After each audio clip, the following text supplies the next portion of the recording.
realization of prosperity. It is granted only to the heart that abounds with integrity, trust, generosity, and love to realize true prosperity.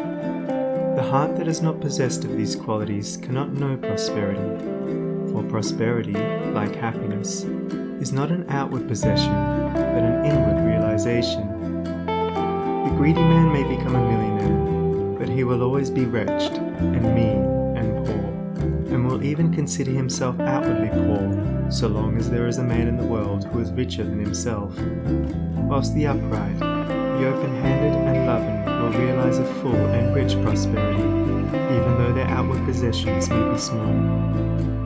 He is poor who is dissatisfied, he is rich who is contented with what he has, and he is richer who is generous with what he has.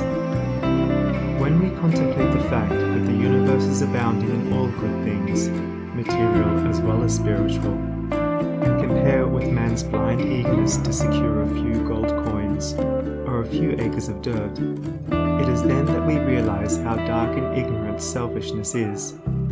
It is then that we know that self-seeking is self-destruction. Nature gives all, without reservation, and loses nothing. Man, grasping all, loses everything. If you would realize true prosperity, do not settle down, as many have done, into the belief that if you do right, everything will go wrong. Do not allow the word competition to shake your faith in the supremacy of righteousness. I care not what men may say about the laws of competition, for do I not know the unchangeable law, which shall one day put them all to rout, and which puts them to rout even now in the heart and life of the righteous man? And knowing this law, I can contemplate all dishonesty with undisturbed repose, for I know what certain destruction awaits it. Under all circumstances, do that which you believe to be right, and trust the law. Trust the divine power that is immanent in the universe, and it will never desert you, and you will always be protected. By such a trust, all your losses will be converted into gains, and all curses which threaten will be transmuted into blessings.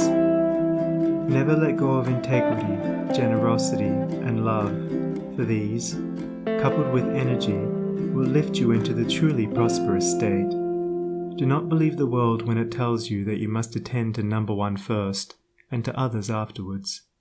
To do this is to not think of others at all, but only of one's own comforts.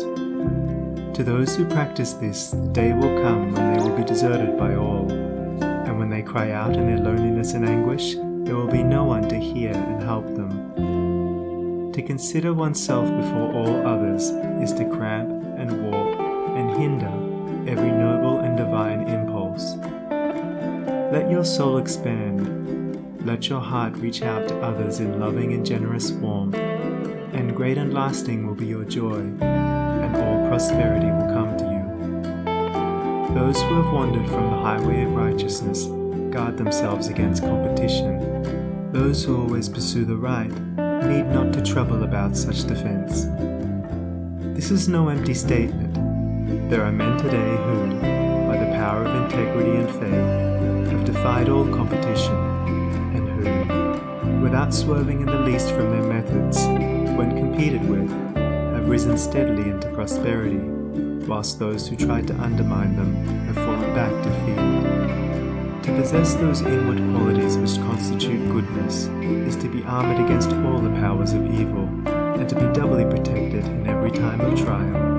And to build oneself up in those qualities is to build up a success which cannot be shaken, and to enter into a prosperity which will endure forever.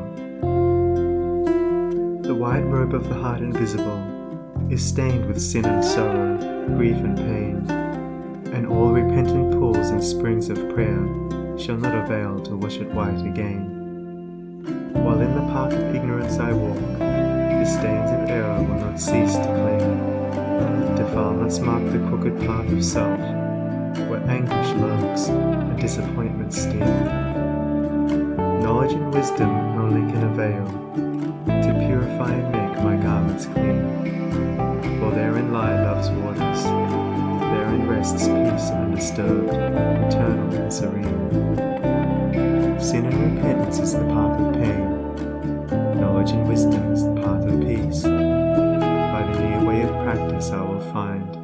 where bliss begins, and how pains and sorrows cease.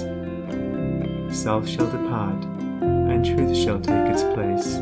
Changeless one, the indivisible, shall take up his abode in me, and cleanse the white robe of the heart invisible.